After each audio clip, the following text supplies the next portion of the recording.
Alright, welcome back to the Dark Souls walkthrough. We just finished off killing the Gaping Dragon. In this episode, we're going to go to Blighttown. So, there is one item down here I want to get. So I'm going to grab that first, then we'll head down. Watch out for these idiots. They like to be idiots. Let's just sprint all the way through.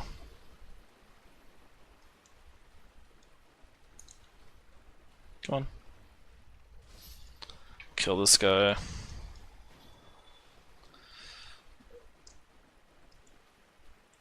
Alright, then run up here and then roll backwards.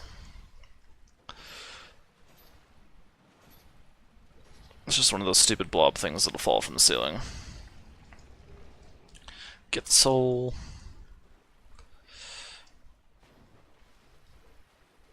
And we're gonna run back. Now, see a whole bunch of these guys. We're just gonna kill all of them because they give some pretty cool loot.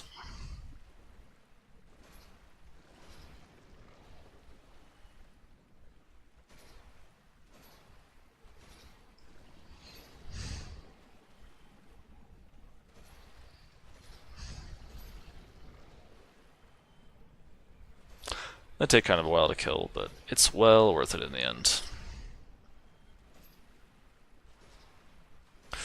You might also notice with the scythe, if you miss an attack, it'll actually stagger you a little bit.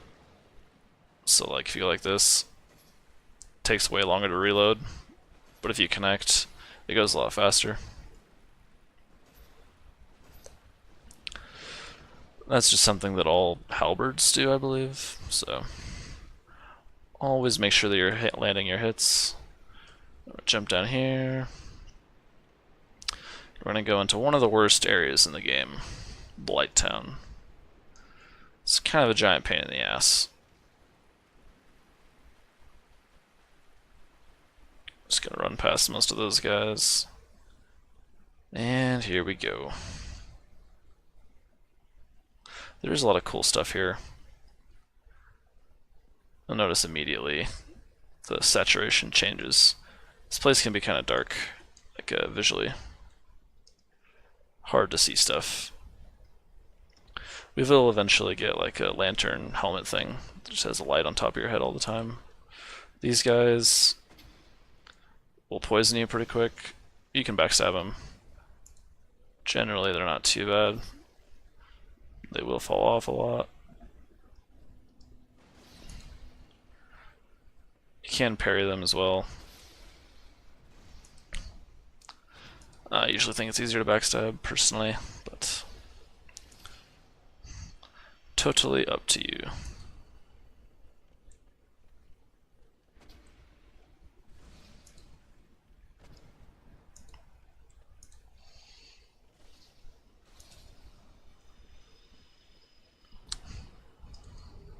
And those guys will almost always drop dung pies, which can be fun. They basically will make a player toxic if you throw them at them. You notice there's a little thing down there. So run, jump, land without dying, get a backstab. You'll notice that guy's using a corpse as a weapon, and you can actually pick up the soul of that corpse. They'll always drop that.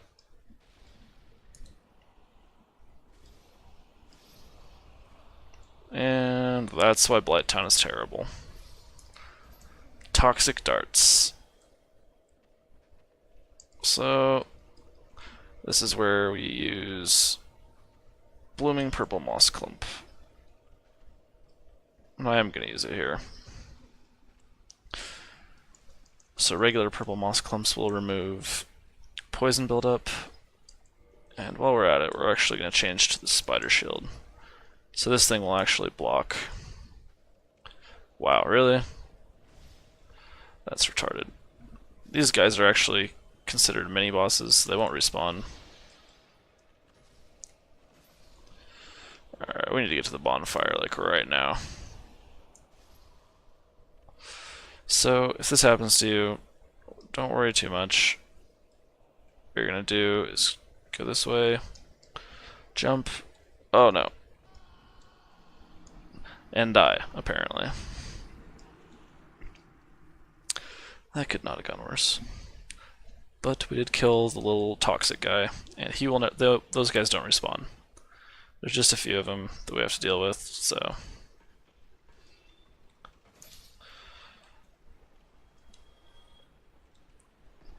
Stamina recovery on that shield really helps a lot. So remember, first time you're going through an area, it's good to kill everything and check everything out. Second time, you can pretty much just sprint past everything and get back to where your souls were.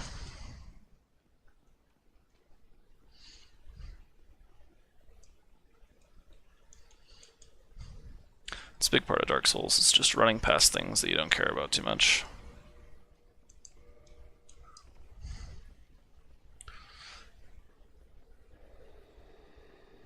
And we are going to run past pretty much all these guys. We're going to try and make that jump that we did last time that we missed.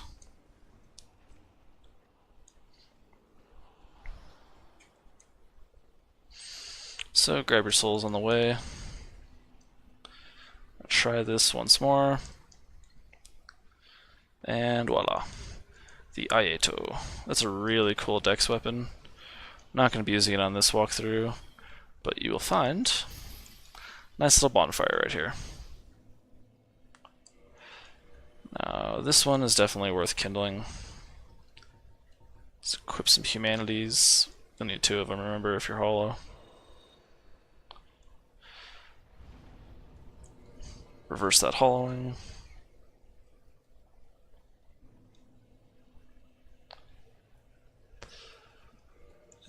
Kindle. And the kindling will just make it so you get 10 Estus flasks from this bonfire now.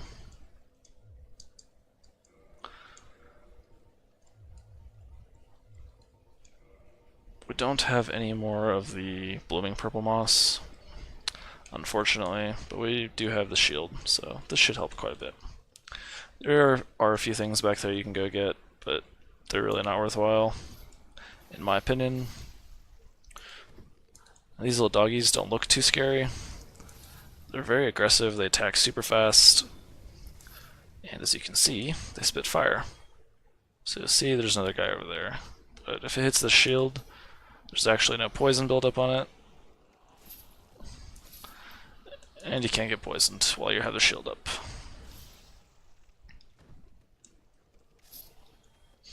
So the guy was over there. We're going to want to get to him. So I just drop down again, pick up the cool item, listen to the scary people yelling.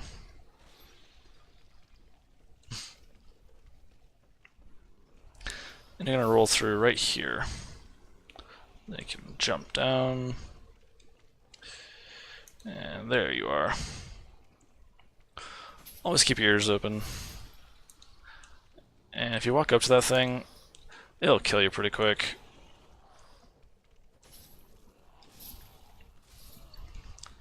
Always remember to use the sweeping attack when you're going against a lot of people. And we're toxic. Of course. Stupid thing. So, not too big of an issue. It's pretty annoying, but you know. As you can see, the thing does just so much to your health. So,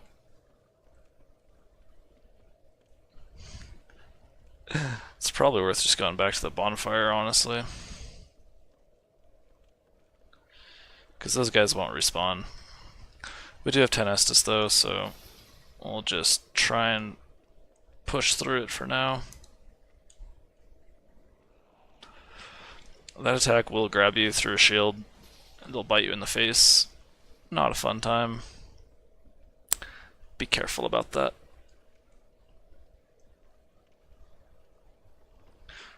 So now, you can kill this thing much easier. Careful not to fall down right here.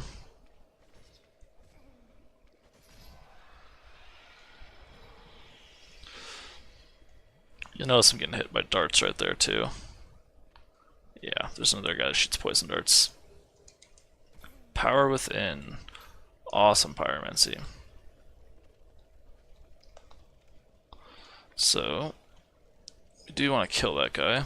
Oh, he actually fell to his death. Ah, that's hilarious. Okay.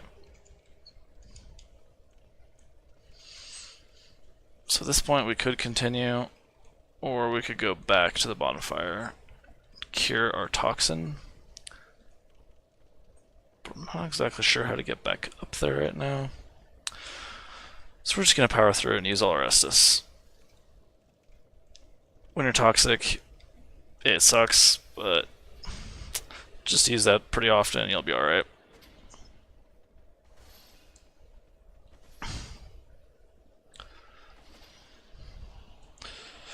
Remember, when you're backstabbing someone, you are invincible for a little bit, so you can't get hit by other enemies.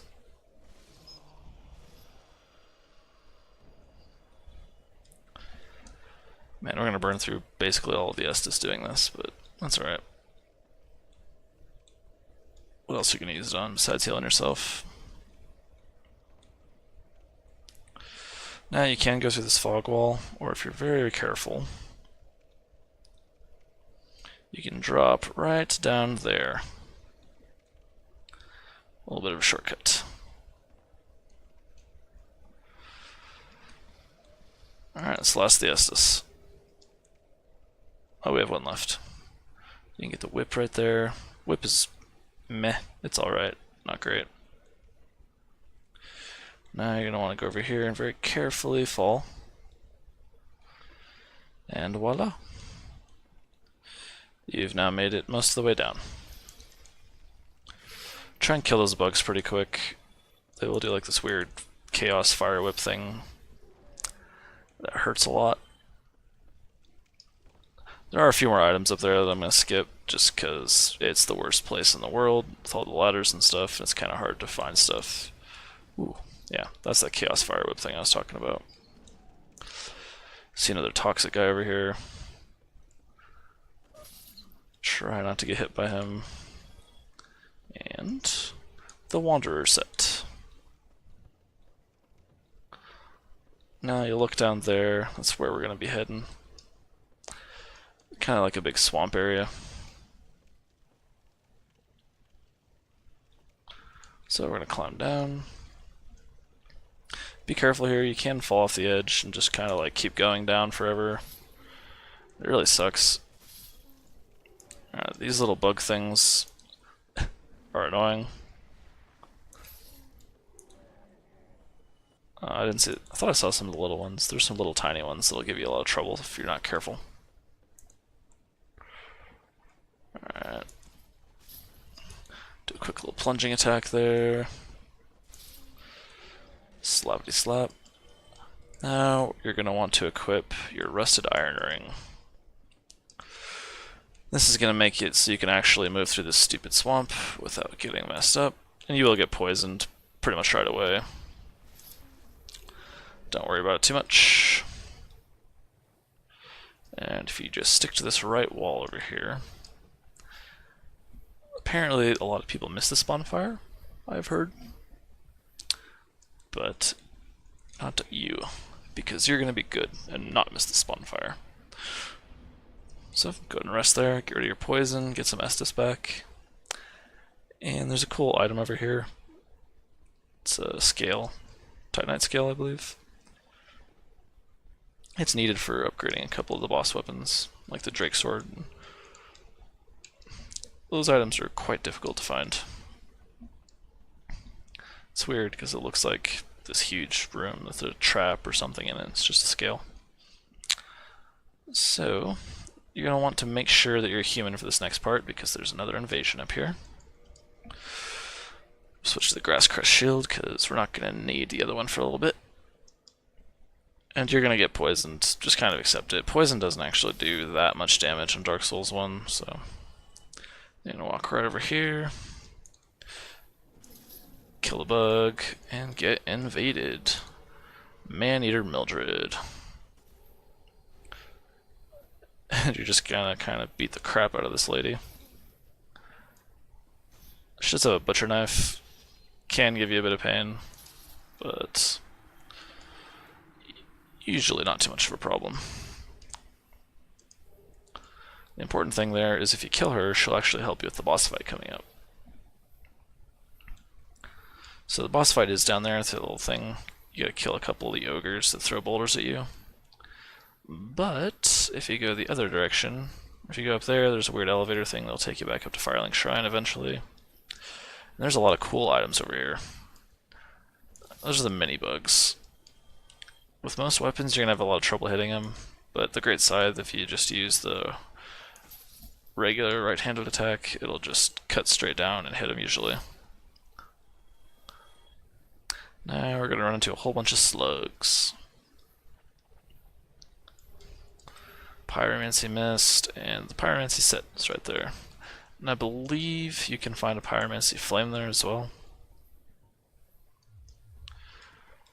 Oh man, we're still heavy rolling, huh? That's rather rough. These slugs die in one hit usually with the scythe, and they drop large titanite shards pretty often, so it's well worth killing them. Now just kind of stick to this right wall. We're going to follow it around for a bit.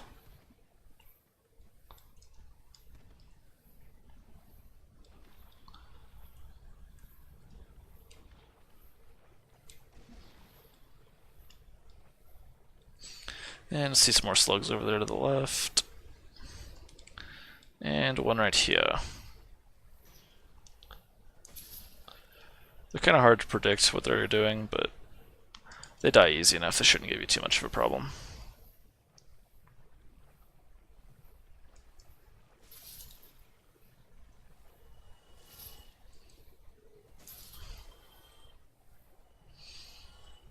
No Titanite shards yet? That's alright. You can just farm these guys for large Titanite shards if you need to. Which we may or may not do. Well, I probably won't include farming in the walkthrough, but there are a few cool things we can get over here, so I'll include that.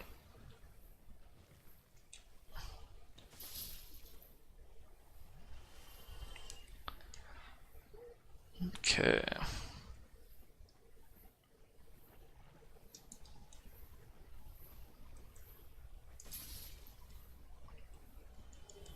Large Titanite shard.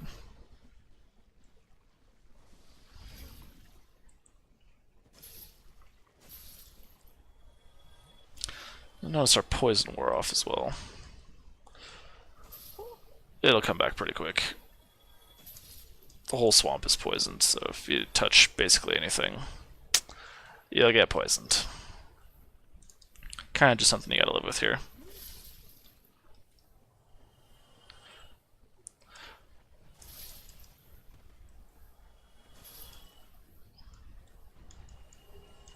Server. That's a very cool weapon that actually will give you HP back as you attack with it. It's pretty good actually if you pair it with the Ring of the Evil Eye that does the same thing. They do stack, so get a whole bunch of HP all the time.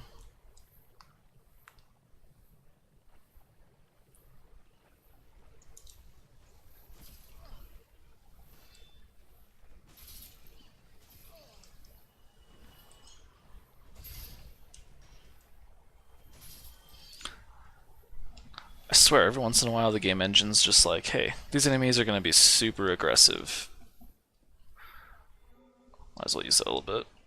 Noises drive me crazy. And you will notice a couple things down there. We'll jump down there in just 1 second. So if you go this way, you'll find an item.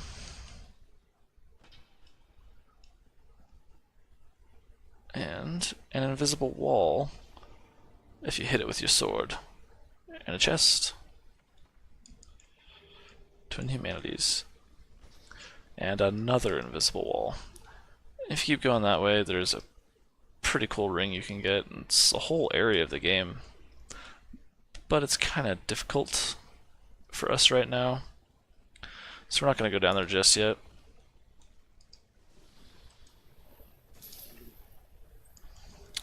Plus, it's kind of hard to get back out of there if you can't warp, so we're going to wait till we go to Anor Londo before we head down there. It is where you can get the Chloranthy ring, though, that causes you to get stamina back. Alrighty. So at this point, that's pretty much all the bonus stuff you can get down here. And this poison's going to start getting to us here soon, so we're going to go back to the bonfire.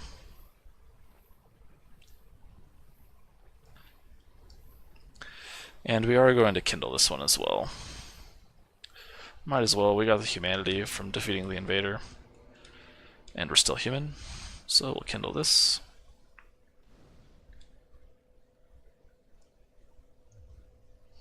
We do have a few souls, might as well use some of that.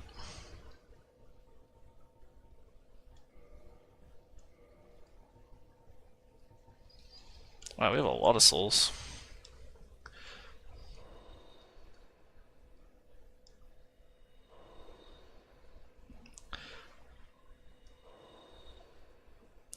This is so much faster in Dark Souls 2.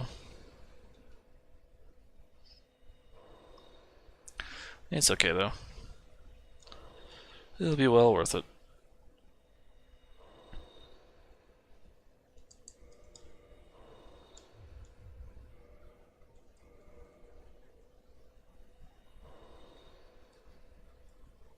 Have a little bit more damage when I go against Quelagg.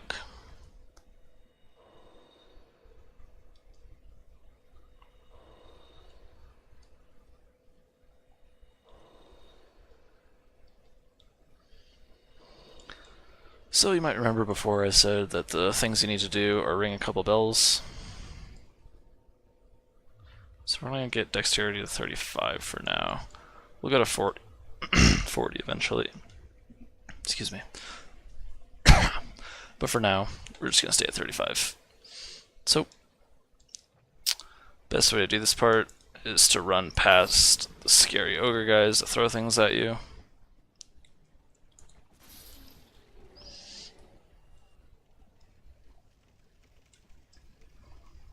There is an item over here, some large titanite, I believe,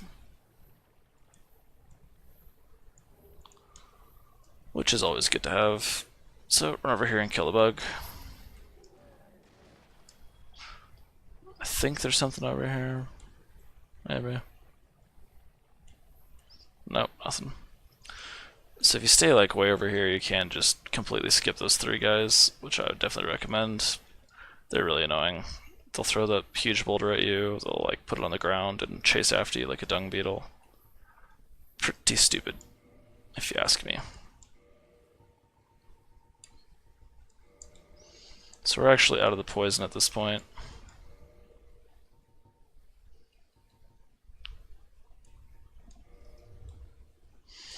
So you can pop the purple moss clump. And let's put some armor on. So we have a little bit more armor, but with Havel's Ring we still have a light roll. Don't attack these guys. They won't aggro at you. And if you do attack them, they'll pop and a bunch of worms will come out and eat you, and it's not a lot of fun. Man-Eater Mildred. Oh, I should have equipped the new pyromancy I got. No problem. So, wait for an eternity. She'll come in, and this is the invader you killed before, now ready to help you. Always good to have some jolly cooperation to kill a half-naked lady, half-spider.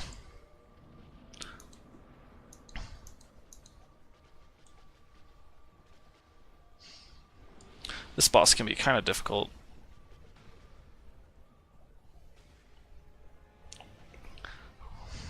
Always good to just hang back for a minute and learn the boss moves. Whenever it does that fire spew thing, you can just get a bunch of damage in on it. Watch out for that attack. It's kind of hard to dodge. Whenever the bug does that, it's a good chance to get some damage in though.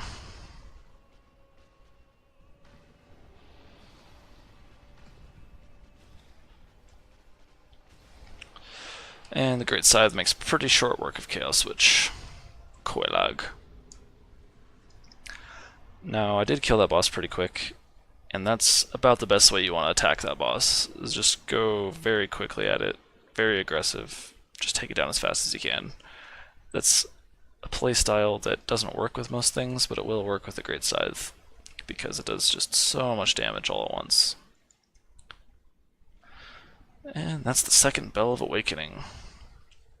And this will show a cutscene of a giant opening a pathway to the next place. There is one more boss down here that we're gonna kill. It's kind of a cheesy boss. And there's an invisible wall right here. Careful not to attack this guy. Talk with him. Answer yes. And wait for an eternity for him to move out of the way. Again, do not attack this guy. And this is actually Quelagg's sister. Something or another. She's a firekeeper. Enter this covenant. And she'll give you a cool pyromancy. If you have 30 humanity, you can actually come here and she'll give you something cool.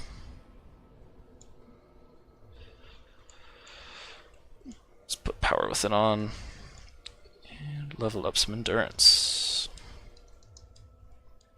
So, as I said, this next boss can be a little cheesy. Be careful. You can only do this the first time you pull the boss, so don't mess it up. There's also a really, really good armor set down here that we're going to get. We're going to be using that for most of the rest of the game. As always, light the bonfire, rest of the bonfire.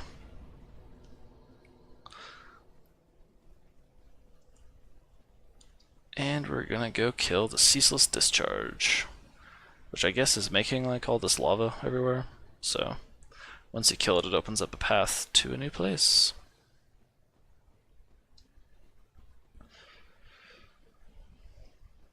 I think there might be an invasion over here sometimes. Or no, that was a player invasion that happened last time. So yeah, further down there is an area where one of the Lord Souls is. Basically, there's 4 Lord Souls that you need to get to unlock the last boss in the game. But first, we need to go get the Lord Vessel, which we're not doing right now, by the way. So this is a super weird boss fight. The creator of the game, like Miyazaki, actually said that he put this into the game intentionally.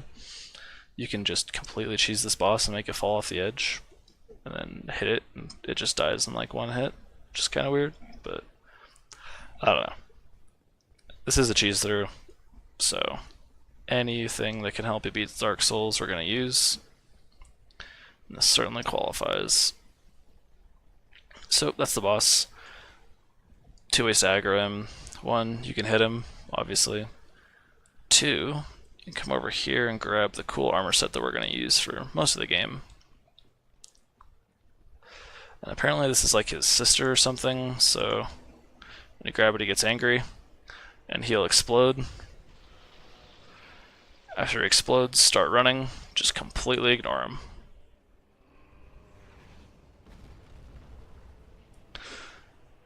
And just keep running. Make sure you go to the right here. The timing on this is kind of precise, and you're just going to run all the way back to the boss gate where you walked in.